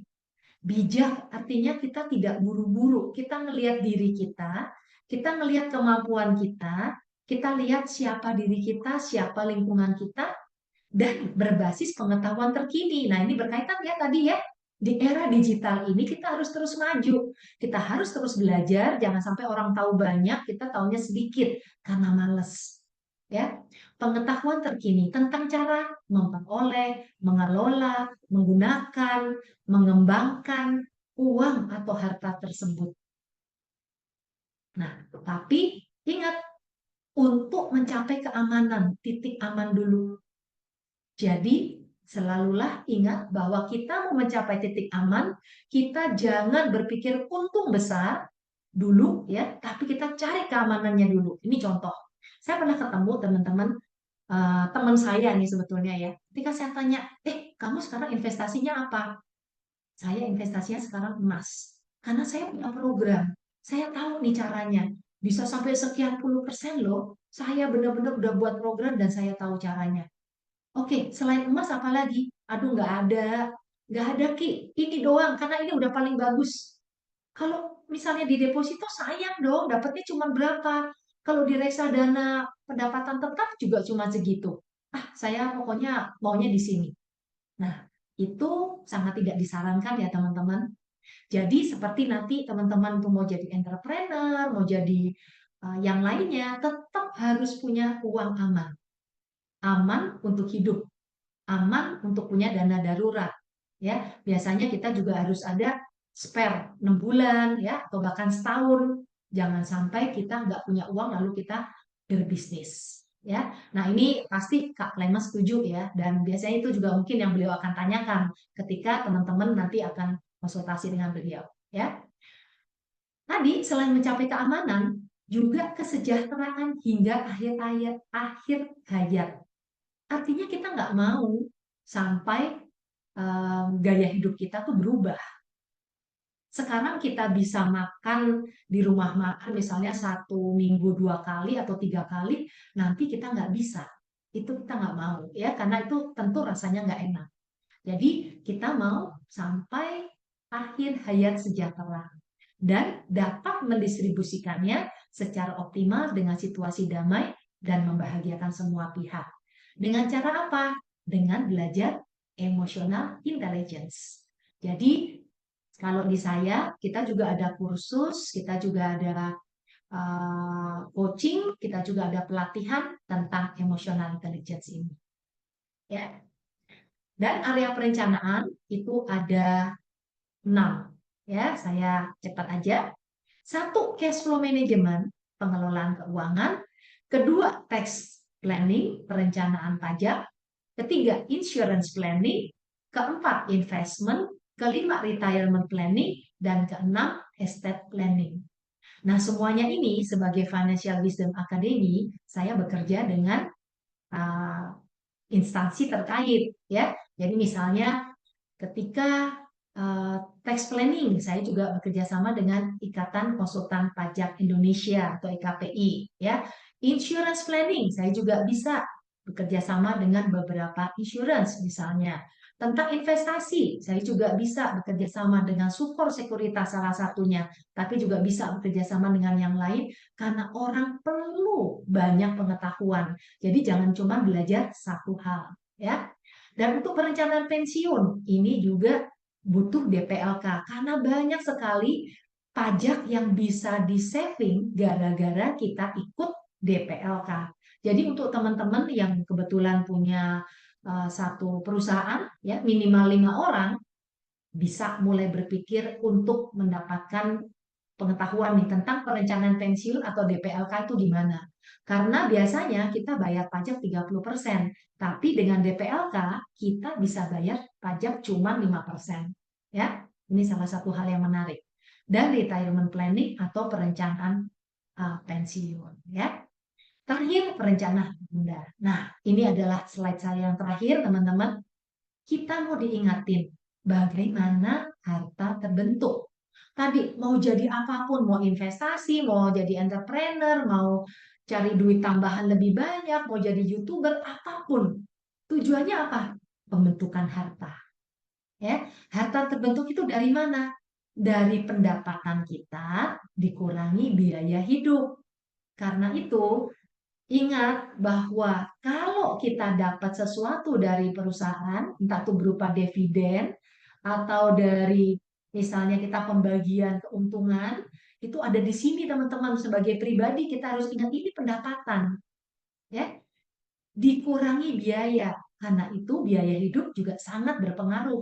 Apakah teman-teman biaya hidupnya ngikutin orang-orang luar atau peduli dengan bagaimana orang memandang, atau ingin terlihat kaya, atau ingin sama seperti orang-orang lain yang punya HP begini, yang punya mobil begini, yang punya liburan begini, ya, itu sangat mempengaruhi apa yang kita hasilkan.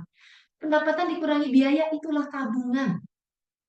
Dan tabungan terbentuk terus ya dari kecil nanti akhirnya menjadi harta. Tapi harta juga bukan dilihat segalanya. Misalnya, oh saya punya rumah 1 miliar, Saya punya tanah 1 miliar, total 2 miliar. Saya punya mobil 500 juta, total 2 miliar 500 juta. Berarti harta saya 2 miliar 500 juta ya. Bukan begitu hitungnya. Harus dilihat, dari semuanya itu utangnya berapa sih? Oh, ternyata masih utang 1,5 M. Berarti harta kita atau kekayaan bersih kita ya cuma ini. Ya, jadi harta itu bukan apa yang kita punya, tetapi kita harus mengurangi dengan hutang kita, ya. Dan kekayaan bersih itulah harta dikurang hutang itu yang bisa kita investasikan. Bisa kita gunakan misalnya mau bisnis laundry ya, atau misalnya mau ikut Kak Clemens mengatakan mau bisnis apa nih yang mau dibentuk, atau mau masuk ke reksadana, atau mau dibelikan properti, atau mau dibelikan emas dan sebagainya, atau mau dibelikan kripto dan sebagainya. Nah, investasi ini itulah yang akan membiayai kita pada saat kita pensiun. Karena itu saya dengan Kak Clemens kita juga ada pelatihan tentang masa persiapan pensiun. Kita rencananya akan buat secara umum dan juga kita juga bisa diundang untuk in-house training masuk ke perusahaan. Nah, disinilah teman-teman, yuk kita seimbang. Pengetahuan kita tentang bagaimana berbisnis, kita seimbangkan dengan bagaimana kita menumpuk harta benda kita di keluarga kita atau di pribadi.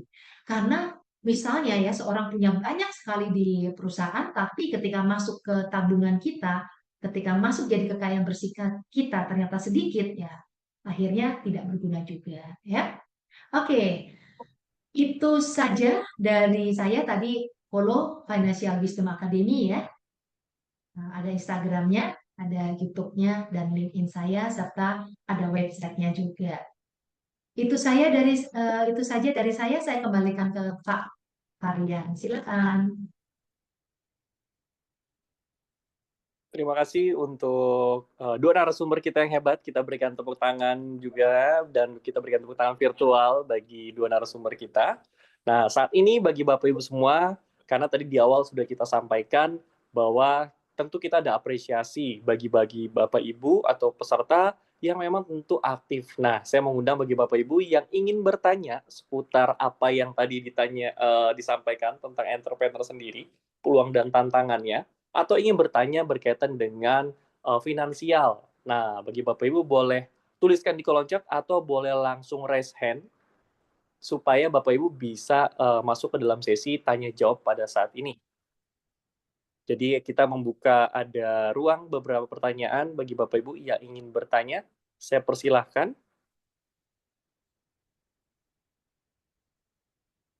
Pak Asni, Pak Robertus, apakah ingin bertanya, Pak? Kalau ingin, silakan boleh langsung di-unmute saja suaranya, biar bisa kedengaran. Atau ingin menanggapi insight-insight apa yang didapat. Silakan, Pak Robertus. Baik, selamat malam, Pak Clemens. Saya ragu apakah berjualan di marketplace itu bisa bersaing, Pak. Karena barang sejenis itu tampil bersama-sama, begitu berjajar, sehingga sangat mudah untuk dibandingkan. Apakah jadi peluangnya jadi sangat sempit, Pak? Kalau mau membuat peluang itu agak lebar begitu, apa saran Bapak? Terima kasih, Pak Clemens. Oke Pak, sebelum itu tadi kita kayaknya udah chattingan juga ya. Saya pengen tanya nih. Jadi ini Bapak pemasok yang pegang satu daerah atau bukan Pak? Bukan, Pak. Bukan. Jadi hanya ibarat kata retailer ya Pak ya. Betul, iya. Oke. Ya kalau kita ngomongin kayak gini Pak, retailer itu biasanya nggak mendapat perlindungan dari pemilik brand Pak. Jadi memang kalau dari let's say misalkan saya punya brand A gitu, terus Bapak jadi salah satu penjualnya. Bapak jualan di marketplace, saya jualan di marketplace, itu udah pasti Bapak akan kalah. Ya, Itu yang terjadi, Pak. Iya, dan itu yang terjadi. Dan kecuali kalau misalkan bisa mendapatkan satu agreement khusus dari saya, misalkan oke, Pak Robertus, saya kasih kepercayaan untuk pegang daerah Bandung. Jadi kalau di Bandung kita nggak jualan. Atau minimal ada minimum order, terus termin dan perlakuan khusus lah. Kalau orderannya cukup besar, biasanya bisa dapat harga yang jauh lebih murah sih Pak Robertus. gitu ya. Cuman kalau misalkan memang tidak dan ini benar-benar harus bersaing seperti itu, strateginya akan dirubah, Pak. Bapak ini bentuknya bengkel atau Suku cadang, Pak. toko suku cadang? Berarti jualannya ke bengkel-bengkel ya, Pak ya? Iya, Pak. Berarti yang bisa dilakukan ini adalah membangun jaringan, Pak, strategic partnership dengan bengkel-bengkel tersebut Itu dan yang sudah terjadi. pasti dan bangun brandnya Bapak, bukan brand dari suku cadangnya tadi, Pak. Brand tokonya atau brand dari distributornya. Nama tokonya apa. Jadi kalau misalkan ada bengkel baru di sana pasti nyarinya dari Bapak gitu. Ya minimal kalau prinsipalnya itu saya nggak tahu posisi di mana, anggap di Jakarta, berarti kan kalau mereka beli langsung secara online kan ada ongkir. Kalau dari Bapak kan ongkir pasti lebih murah, betul ya? Iya, Pak. Ya, nah itu jadi Ya. satu added advantage sebetulnya, Pak. Gitu. Kalau kalau menurut saya. Dan lagi pula juga kalau misalkan mereka jualan suku cadang, jualannya online, biasanya suku cadang ini yang masang kan montir ya, Pak ya. Saya pun kalau beli suku cadang nggak beli online sih, Pak. Kayak oli gitu segala macam, saya mendingan ke bengkel. Jadi ya ada beberapa market yang sesuai. Tapi kalau saya bilang, nah mungkin Bapak bisa jadi brandingnya tuh distributor partai besar atau misalkan yang bisa terpercaya, yang segala macam. Mungkin nanti bengkel bisa diberikan kesempatan untuk kayak kalau barang rusak ada retur atau apa segala macam. Tapi itu memang ya jadi kalkulasi bisnis ya Pak ya. Kalau ngomong kayak gini kan panjang nih nanti, gitu. Cuman kalau misalkan prinsipal sama Bapak sebagai reseller harus bersaing di marketplace sudah pasti kalah. Karena prinsipal yang menang, Pak, karena dia yang punya duit. Ya. Lalu Pak, untuk memanfaatkan digitalisasi itu saya apakah terbuka kesempatan Pak untuk pedagang smartphone saya ini? Oke, kalau dari spare part ya Pak ya, mungkin lebih karena untuk branding dari tokonya sih. Jadi kalau misalkan bengkel, ya mendingan carinya ke Bapak gitu. Karena sudah terpercaya, sudah berapa tahun, pelayanannya cepat, pengantarannya cepat, atau apa, atau mungkin stoknya paling banyak dan sebagainya sih. Jadi ya memang kalau toko, ya pilihan yang lebih banyak yang nanti akan lebih aksesibel sih. Kira-kira gitu ya Pak ya. Persaingannya akhirnya ke situ. Baik Pak, jelas Pak. Terima kasih Iya. Pak Clemens. Mohon maaf, saya nggak bisa dukung banyak karena tadi kalau persaingannya melawan prinsipal dan harganya itu nggak spesial, ya kalah tuh. Lah dia yang punya brand. Bapak jualin buat dia dapat untung. Bapak bakar lagi buat iklan. Ya dia udah dapat untung, dia bakar lagi buat iklan, ya mati lah gitu. Akhirnya perang harga. Buat apa ngelawan prinsipal? Kalau mau negosiasi. Gitu. Kalau emang dari penjualan online ini, misalkan nih prinsipalnya jualan, semua pembelian di Bandung lewat Bapak. Nah, itu akan jauh lebih fair. Tapi itu negosiasi bisnis, Pak. Baik Pak, terima kasih Pak. Semoga mendukung. Terima kasih untuk Pak Robertus dan Pak Clemens untuk jawabannya. Bagi Bapak Ibu, silakan bagi yang ingin bertanya secara langsung, gunakan raise hand. Dan ini saya baca di kolom chat ada pertanyaan dari Bapak Denny. Bapak Denny mau sampaikan secara langsung atau saya bacakan nih Pak? Ya, kalau misal ingin menyampaikan langsung, nanti atau menanggapi nanti silakan dinyalakan ya suaranya. Baik, saya bacakan. Selamat malam, saya mau tanya untuk karyawan yang ingin memulai usaha sendiri atau berjualan dan investasi yang saat ini dalam kondisi ekonomi yang tidak stabil, bagaimana sih untuk strateginya? Terima kasih. Nah, ini mungkin boleh dijawab oleh Bapak Clemens dan juga Boki untuk pertanyaan dari Bapak Denny. Silakan. Oke, memulai usaha sendiri berjualan dan investasi yang saat ini dalam kondisi ekonomi yang tidak stabil. Ya, mungkin nanti Bu Oki bisa tambahkan ya. Tapi kalau dari saya sih gini Pak, kalau memang sekarang kondisi ekonomi tidak stabil, kita cari untuk pemenuhan kebutuhan dasar dulu aja. Jadi kalau misalkan emang harus jualan, ya jualan untuk mencari kebutuhan dasar situ. Nah, kalau mau mulai usaha itu ditanyanya bagaimana, yang paling resikonya rendah itu adalah menjadi afiliator, reseller, dropshipper, itu ngambil barang. Kalau mau kayak gitu Pak, member di Entrepreneur Society juga banyak Pak, yang punya produk-produk yang bagus-bagus yang bisa dijualin gitu kan contohnya. Beberapa brand-brand yang bisa nanti saya referensikan kalau misalkan mau. Tapi kembali lagi, itu kan biasanya modalnya itu dari waktu sama dari uang untuk beli produknya duluan ya. Atau misalkan kalau sebagai affiliator, itu bikin konten aja, ada penjualan Pak langsung. Berapa persen bikin konten. Nah, itu masih bisa dikerjakan sih saya rasa. Kalau untuk investasi, investasi ini kalau bisa ya yang aman, jangan yang terlalu resiko yang ngejarnya untuk untuk kaya gitu ya. Mungkin gini, kalau ngomongin investasi, jadi lebih yang untuk nambahin cash flow, tapi resikonya lebih rendah aja. Contohnya tuh seperti apa? Yang penting pakainya pakai uang dingin gitu loh. Jadi jangan misalkan nih baru gajian 10, terus mau dipakai buat kehidupan itu 8, terus malah dipakai investasi itu 5 gitu. Jadi masih nombok 3 nih. Nah itu hati-hati gitu. Begitu sih. Ya, ya benar harus punya uang aman, dana darurat baru berbisnis gitu. Tapi kalau misalkan untuk yang kayak tadi cari pendapatan tambahan nggak apa-apa. Kita tuh biasanya masih punya waktu. Saya sih menyarankan memang, walaupun kalau saya sebagai pengusaha, saya nggak suka ya kalau misalkan timnya itu nyambi, ya. Tapi kan mereka kerja 8 jam. Ya, sisanya mereka masih bisa nambah sih sebetulnya. Saya berikan kebebasan juga kok untuk beberapa teman-teman untuk kayak freelance dan sebagainya. Tapi nggak semua perusahaan bisa seperti itu.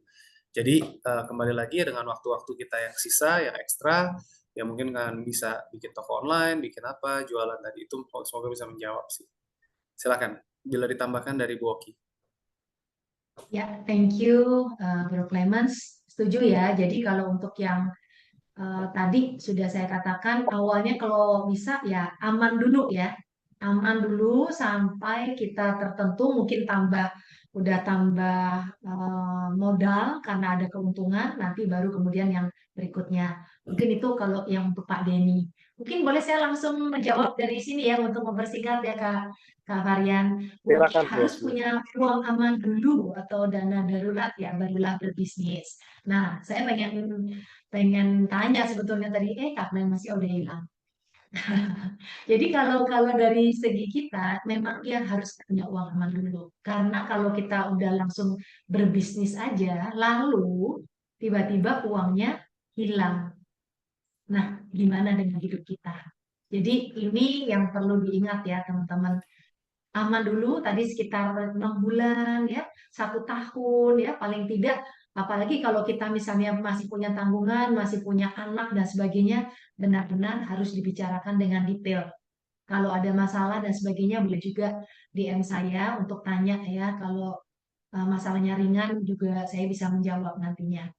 Dan pertanyaan berikutnya, lalu bagaimana bagi orang-orang yang merintis bisnis dengan tujuan memiliki keamanan finansial?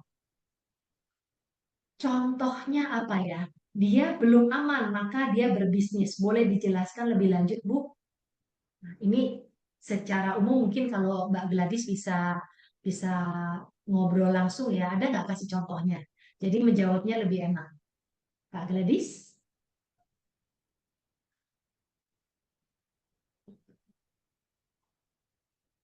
Nah, mungkin kalau nggak bisa buka ya, ini saya jawab seadanya ya dengan informasi yang sedikit. Kalau kita mau merintis bisnis, tadi seperti yang Kak Clemens katakan, kita mulai menjadi hanya apa namanya hanya eh, calo lah gitu ya, hanya kemudian mendapatkan barang, kemudian menjual lagi sehingga kita tidak bermodal banyak ya, atau kita dropshipper ya, atau kita banyak ya sekarang ya misalnya nih menjualkan jasa gitu ya, itu juga bisa, tidak modalnya tidak banyak ya, atau misalnya agen properti ini juga bisa, agen asuransi juga bisa ya. Ini perlu digali lebih lanjut sih, orangnya senangnya apa gitu Kak Gadis kira-kira ya. Jadi kalau belum aman, ya cari pekerjaan tambahan, berbisnis tapi yang tidak resikonya tidak besar. Gitu Kak Varian. Nah ini boleh dibaca lagi ya, nanti kebetulan Boleh ada langsung langsung. saja, Bu. Berapa Ya. komposisi supaya cerdas keuangan? Nah, cerdas keuangannya ini boleh nggak Kak Edwin bisa bicara? Komposisi untuk apa? Kak Edwin? Misalnya untuk investasi apa untuk tabungan gitu loh. Oke. Nah, ini soal komposisi atau persentase itu sebetulnya tidak ada yang bagus sekali, ya. Ada yang mengatakan biaya misalnya pendapatan 100 ya, biaya hidup kalau bisa 50 itu idealnya. 20 nanti bisa untuk tambahan kesenangan ya. Kemudian 20 lagi misalnya bisa investasi, 10 lagi bisa untuk dana darurat misalnya seperti itu. Jadi sebetulnya setiap orang punya keadaan yang berbeda. Atau kalau misalnya masih kecil, terus terang gajinya ya atau pendapatannya ya bisa aja 80 untuk biaya atau 90 bahkan untuk biaya, 10% sementara untuk tabungan, tergantung kita itu ada di batas mana. Ya, ini kayaknya harus lebih detail informasinya supaya jawabnya nggak salah. Biasanya lewat coaching ya, saya akan bertanya gimana keadaannya saat ini, siapa saja yang ditanggung, kalau seandainya ini diberikan buat tabungan, apa aja yang terjadi, seperti itu sih Kak Edwin. Mudah-mudahan membantu ya, kalau secara umum 80-20 atau 70-20-10 ya, 70-nya biaya hidup misalnya. Kalau ideal banget tadi udah kerjanya lama, udah kerja 10 tahun, udah kerja 15 tahun, kita jangan biayanya ikut gede ya, kita kecilin gitu. Makanya biayanya menjadi 50% aja. Yang 50% lagi bisa investasi, bisa dana darurat, bisa asuransi juga salah satunya ya. Asuransi bagian 10% misalnya. Itu yang bisa dilakukan. Silakan saya kembalikan ke Varian. Baik, terima kasih. Pertanyaan dan jawaban terakhir tadi merupakan akhir dari kegiatan kita. Tapi saya mau ajak Bapak Ibu semua untuk kita, Kak Varian, ada satu nih, kasihan satu kalau lagi. cuma satu. Oh ya, silakan. Boleh, Bu. Satu ya, boleh deh satu nih untuk Kak Clement, silakan. Oke, ini saya langsung bacakan ya. Katanya personal agent property yang jumlahnya makin banyak dan sangat kompetitif belakangan ini. Mungkin saya jawabnya singkat aja, suara saya jelas ya, Pak Yohanes. Kalau kita ngomongin untuk personal agent property itu sama dengan profesional pada umumnya, dokter, agen asuransi, MLM, dan semuanya. Positioning dan branding itu penting, harus dikenal. Nah, bagaimana caranya? Justru kita ngomongin dengan media sosial itu Anda bisa dikenal dengan jauh lebih hebat. Salah satu contoh member elite kita itu namanya Kak Ruby Herman. Dia akhirnya jadi influencer properti yang dulunya mungkin background-nya itu bukan di properti seperti apa, dia datang review properti dan sebagainya, sampai akhirnya sekarang dia bisa membangun jaringan untuk agent-agent, network agent, dan akhirnya kerjasama juga dengan pageant-pageant ya, putri-putri Indonesia dan sebagainya gitu. Dan itu hasilnya itu akhirnya bisa apa ya, menciptakan lebih banyak awareness. Lalu kerjasamanya tuh dia bisa bikin dengan gedung-gedung yang perlu diramaikan, dan akhirnya dia bikin dengan ada event-event, dia bikin bazar, safari bazar, dan sebagainya, dan itu akhirnya malah berkembang dengan sangat pesat.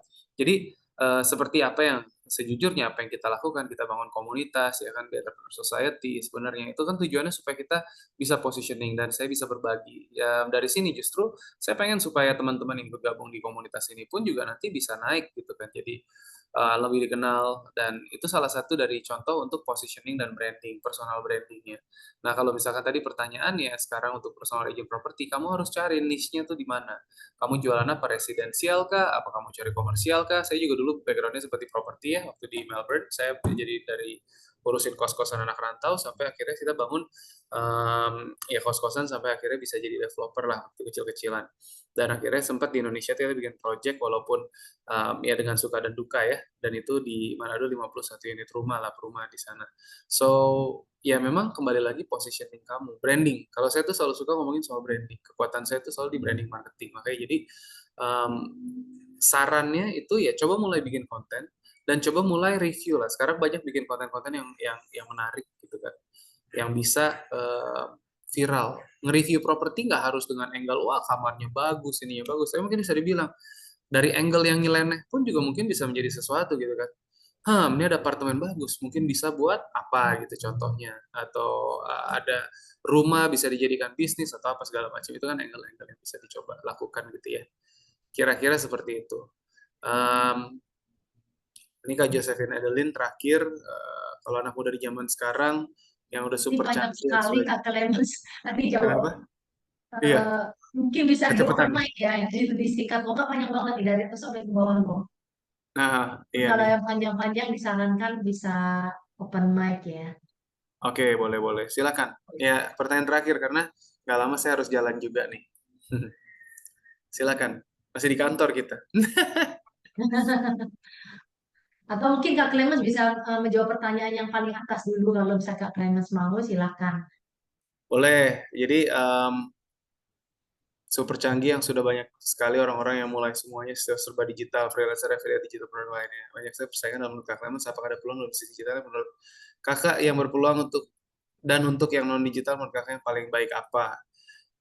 Saya kalau ngajarin tadi 4 esensi kewirausahaan, peluang ada di mana-mana, tapi kamu mesti cari fokus. Ini esensi kewirausahaan nomor 2 dan ini pakem. Semua pengusaha harus paham 4 esensi kewirausahaan yang kita tuliskan di The Entrepreneur Society. Kenapa? Ini pakem.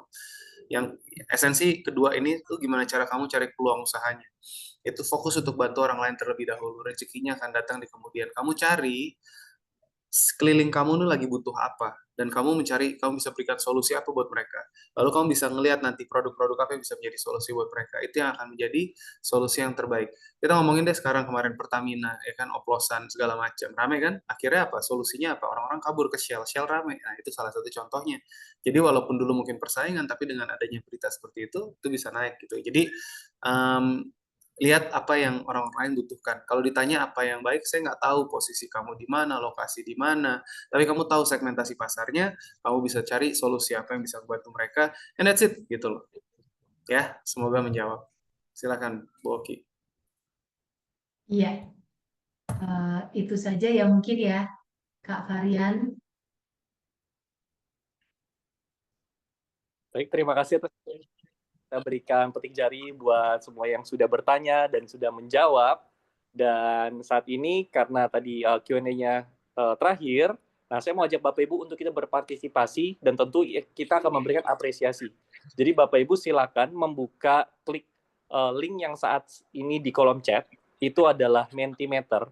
Kita akan sama-sama bermain dan tentu ada hadiahnya. Ya, jadi bagi Bapak Ibu boleh gunakan Mentimeternya, kita akan bermain.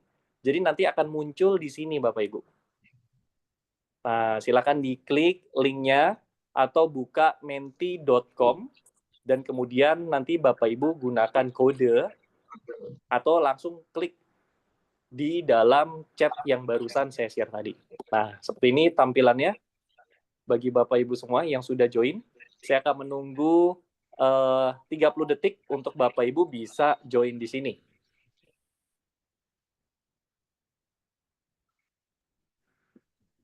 Oke, sudah ada 5 orang saya lihat di sini. Ini di bagian kanan bawah ya. Terlihat sudah ada 7 orang. Nah, silakan join bagi Bapak Ibu. Jadi ini sifatnya interaktif. Nanti akan ada beberapa pertanyaan. Bapak Ibu nanti kita akan ajak apakah bisa menjawab skor tertinggi karena nanti akan ada hadiah yang kita berikan.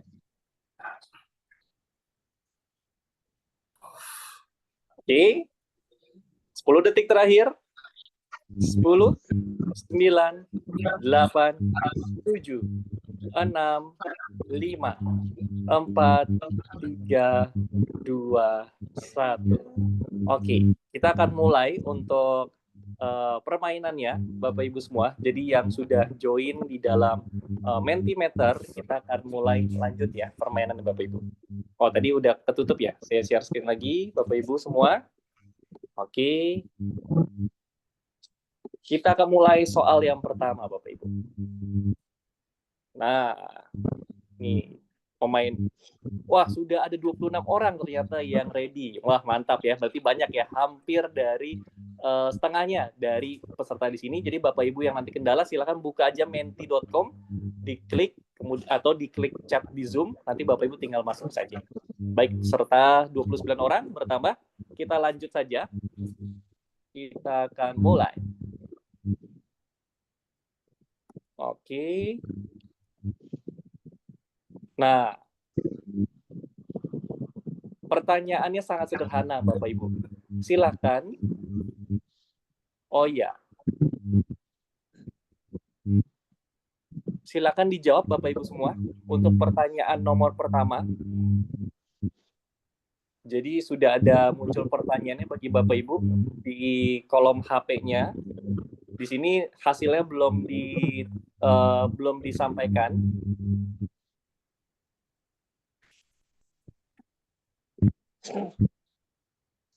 Oke, kita mulai aja ya. Baik Bapak Ibu, silakan klik pada saat ini satu kata yang menggambarkan Anda sebagai entrepreneur. Nah, di sini saya lihat sudah ada beberapa yang menuliskan responnya.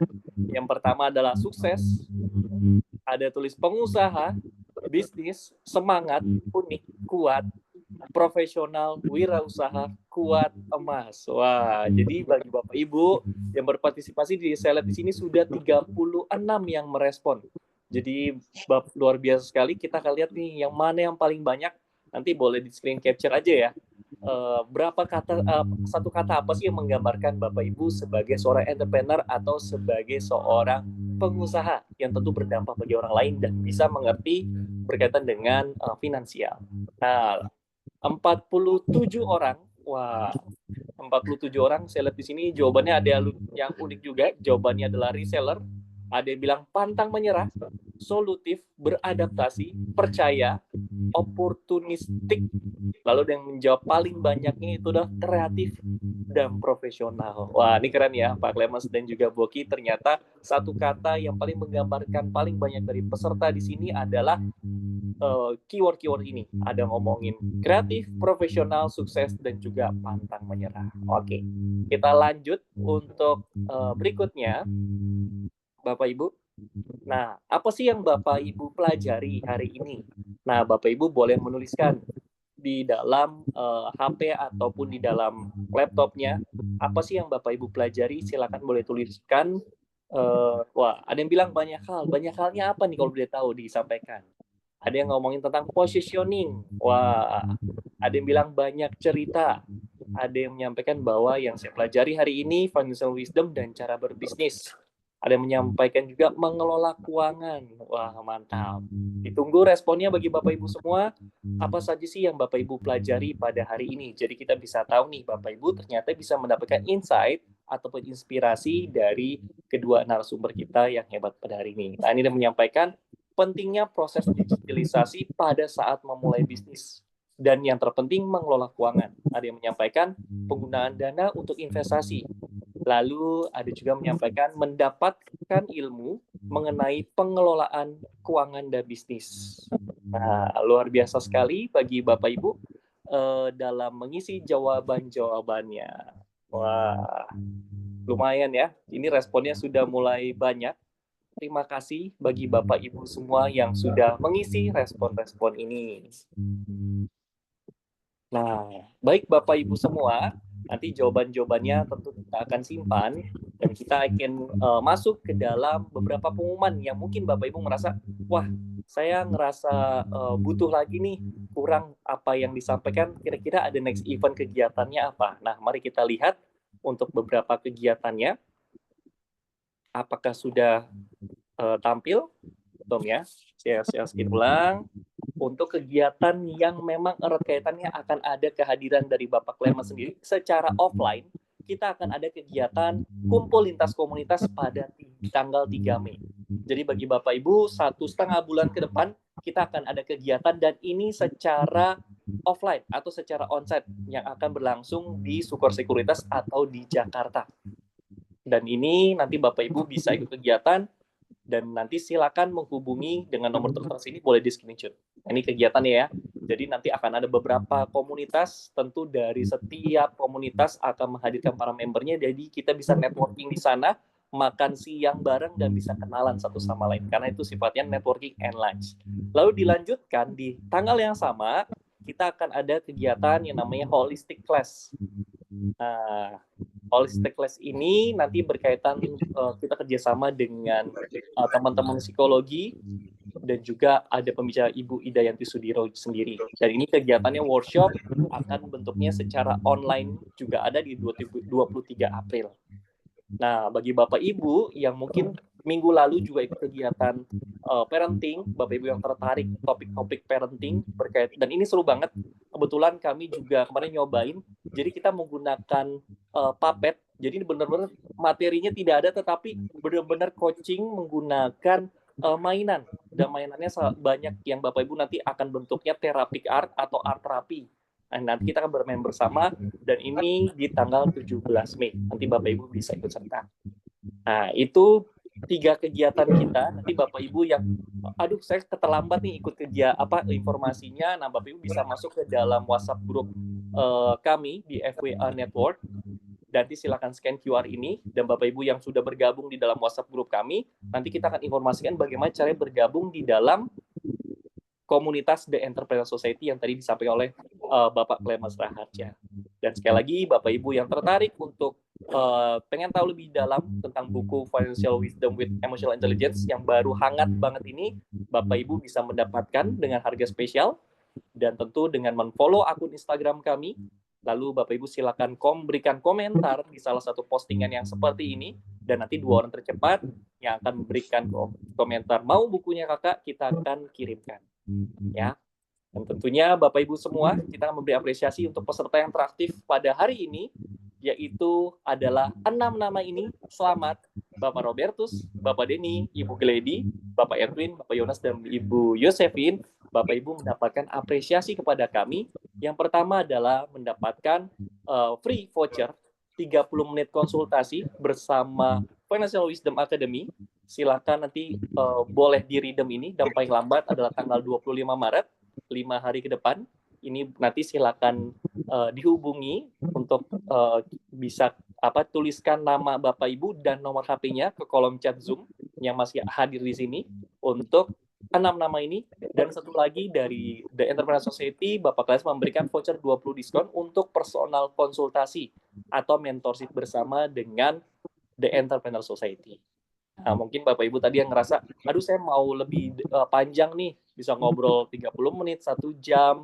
Nah, Bapak Ibu bisa menggunakan terutama yang tadi 6 orang tadi yang beruntung bisa mendapatkan voucher ini, dan juga dari voucher Bapak Clemens Raharja ini. Silakan gunakan kesempatan ini, dan sekali lagi Bapak Ibu semua, terima kasih atas perjumpaannya, dan saya sebagai penutup, kita foto bersama Bapak Ibu semua. Tapi Kak Varian, Ya, saya silakan. juga mau mengundang nih teman-teman di sini, kalau yang punya komunitas ya, silahkan kalau ada yang mau ikutan di tanggal 3, boleh kan? Jadi silahkan menghubungi tadi nomornya ya, nomor yang ada di buku atau nomor FWA Academy. Kalau mau ikutan komunitasnya, kita juga bisa sama-sama berada di sana. Karena sebetulnya nanti akan banyak komunitas, cuma sekarang belum sempat dimasukkan semua. Gitu ya kira-kira ya Kak Varian ya? Betul. Jadi kumpul lintas Nanti komunitas ini tanggal 3 Mei. bukan hanya 3 komunitas yang saat ini muncul, tetapi akan ada beberapa banyak, bahkan bisa sampai 10 komunitas. Jadi Bapak Ibu yang tertarik komunitasnya bisa daftarkan, hubungi nomor ini supaya kita bisa join. Ya. Ya. Baik Bapak Ibu, sekarang saya undang untuk kita foto bersama. Boleh dinyalakan wajah-wajah cantik dan wajah gantengnya untuk kita abadikan momen ini, Bapak Ibu semua. Oke. Wah, terima kasih Kak Madi, terima kasih Pak Edwin, bisa tampilkan wajahnya. Jadi nanti ini juga kita akan upload di sosial media kami masing-masing di The Entrepreneur Society dan juga di Financial Wisdom Academy. Baik, kita akan mulai untuk gaya pertamanya. Oke, 3, 2, 1. Oke, gaya kedua seperti apa Bapak Clemens? Ada usulan gayanya? Boleh, ini ya gayanya tes nih. Ya, jadi ini adalah ikrar pengusaha Bapak Ibu semua. Nah, silakan boleh letakkan tangan kanannya di dada sebelah kiri. Silakan difoto. 3, 2, 1. Baik. Terima kasih Bapak Ibu semua. Semoga kita bisa ketemu lagi di kegiatan kita berikutnya. Saya Varian. Sampai jumpa. Dadah. Assalamualaikum warahmatullahi wabarakatuh. Semuanya.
Terima kasih semuanya, Boki, Pak Dwi. Terima kasih.